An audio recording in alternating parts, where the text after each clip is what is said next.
मित्रों, स्वागत है आपका एक बार फिर से। मित्रों, आपने ये तो सुना ही होगा कि जैसा कर्म वैसा जन्म निर्धारित करते हैं हमारा अगला जन्म। ये तो आप सभी जानते हैं कि जो मनुष्य जैसा कर्म करता है वैसा ही फल भी पाता है। परंतु क्या आप जानते हैं कि हम मनुष्य द्वारा किए गए कर्म ऐसे भी होते हैं जो मरने के पक्ष में भी हमारा पीछा नहीं छोड़ते, और तो और ये कर्म ही हमारे अगला जन्म भी निर्धारित करते हैं। वैसे गरुड़ पुराण विस्तार से इस संबंध में हमें जानकारी प्रदान करता है, और आज हम आपको गरुड़ पुराण से लिए गए ऐसे ही कुछ ज्यादा कर्मों के बारे में बताएंगे जिनके आधार पर मनुष्य विभिन्न प्रकार के पशुओं की योनियां प्राप्त करते हैं। तो चलिए एक बार हम विस्तार से प्रकाश डालते हैं गरुड़ पुराण के इन 11 बिंदुओं पर। मित्रों, अगर चैनल पे नए हो तो चैनल को सब्सक्राइब कर लीजिएगा।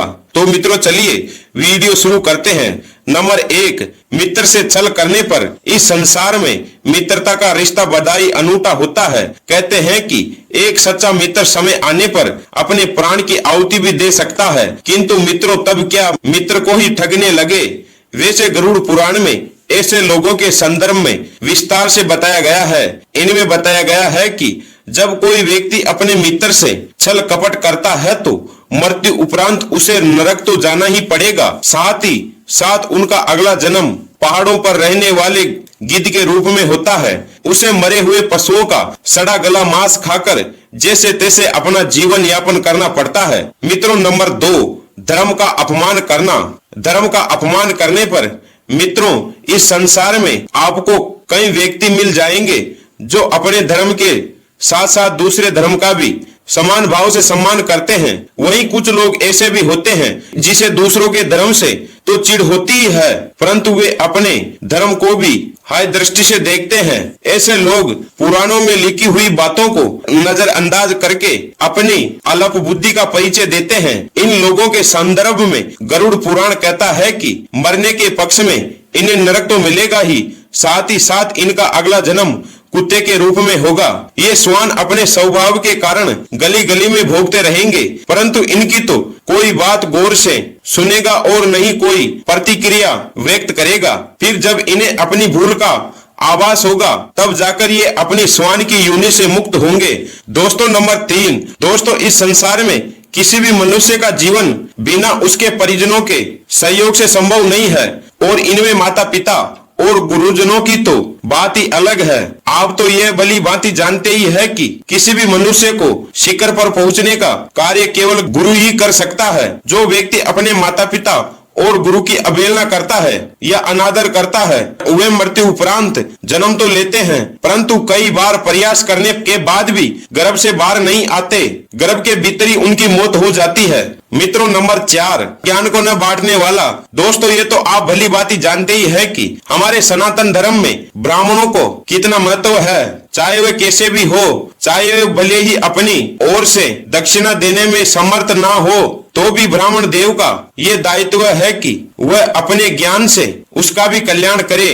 परंतु यदि कोई ब्राह्मण ऐसा नहीं करता है तो इस जन्म में तो उसकी ख्याति खराब होगी ही, अपितु अगले जन्म में उसे बैल बनकर इस धरती पर आना होगा और फिर उसे आजीवन अपने कर्तियां पर पश्चाताप करना पड़ेगा। मित्रों, नंबर 5, चालाकी करने वाला। इस संसार में ऐसे कई लोग हैं जो अपनी कर्तियों से सभी का हृदय जीत लेते हैं, परंतु वही कुछ लोग ऐसे भी हैं जो अपनी चालाकी से सीधे साधे इंसानों को मूर्ख बनाते रहते हैं। यही आजीवन ऐसे ही खाते हैं, परंतु इन मूर्खों को ये नहीं पता है कि ये संसार ऐसे ही नहीं चल रहा है, अपितु इस संसार को चलाने वाला दूर कहीं बैठकर इनके सभी कर्तियां को देख रहा है। उनके घर में देर भले ही है मगर अंधेर नहीं है। ऐसे लोगों के बारे में गरुड़ पुराण में बताया गया है कि ये लोग अगले जन्म में उल्लू बनते हैं और अपनी चालाकी का पश्चाताप करते रहते हैं। मित्रों, नंबर 6, अपमान करने वाला।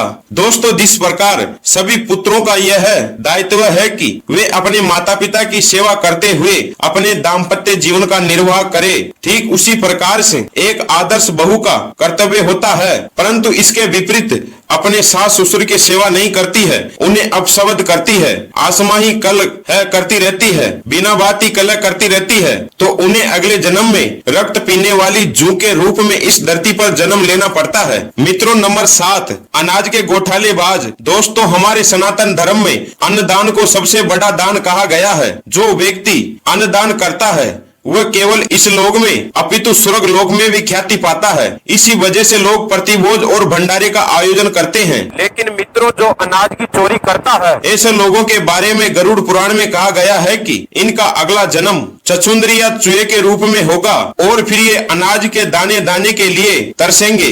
मित्रों, नंबर 8, गाली देने वाला। दोस्तों, आप तो ये जानते ही है कि मनुष्य के कंठ में माता सरस्वती का वास होता है, इसलिए शास्त्रों में बताया गया है कि मनुष्य को कभी भी ऐसे शब्द नहीं बोलने चाहिए जो दूसरों की भावनाओं को आहत करे। परंतु फिर भी कई लोग अब शब्द को कहने से बास नहीं आते हैं और छोटी छोटी बातों पर अन्य लोगों को गाली देने लगते हैं। कई बार तो उन्हें तुरंत ही जवाब मिल जाता है, परंतु इनकी अकल तो तब ठिकाने आती है जब अगले जन्म में ये बकरे के रूप में इस धरती पर आते हैं और ये किसी कसाई के हाथों चढ़ जाते हैं। मित्रों, नंबर 9, वासना युक्त दृष्टि वाले। दोस्तों, इस संसार में कई मनुष्य ऐसे हैं जो स्त्री को बड़े सम्मान की दृष्टि से देखते हैं। उनके मन में स्त्रियों के प्रति किसी भी प्रकार का विकार या दुर्भावना नहीं होती है। वहीं इस संसार में कुछ ऐसे लोग भी हैं जो प्रत्येक स्त्री को बुरी नियत से देखते हैं। उनके मन में हर समय बस काम भाव ही चलता रहता है, परंतु उन मूर्खों को ये पता नहीं है कि भले ही इनकी वासना के बारे में किसी को पता ना चले, ना ही पता पड़े, भले ही इनके कृत्यों के बारे में कोई जान सके या न जान सके, परंतु ऊपर वाला इन्हें देख जरूर रहा है और समय आने पर वह इनका न्याय जरूर करेगा। ऐसे लोगों के बारे में बताया गया है कि मरने के पक्ष इन्हें गधे की योनि प्राप्त होगी और तब ये गधे शाकाहार भी किसी स्त्री पर वासना की दृष्टि से दल पाते हैं। मित्रों, नंबर 10, वे विचार करने वाली। दोस्तों, इस संसार में ज्यादा स्त्रियां पतिव्रता होती है और इनके मन में अपने पति के अलावा किसी भी पर पुरुष का विचार नहीं आता है, परंतु संसार की सभी स्त्रियां एक जैसी नहीं होती है और वे स्वभाव से वे विचारणी होती है। ऐसी स्त्रियां विवाह उत्तर संबंध बनाने में रुचि लेती है। वैसे इनकी कृतियों के कारण इन्हें कई बार समाज में अपमानित होना पड़ता है, परंतु इनकी अकल तभी ठिकाने आती है जब इन्हें अगले जन्म में छिपकली या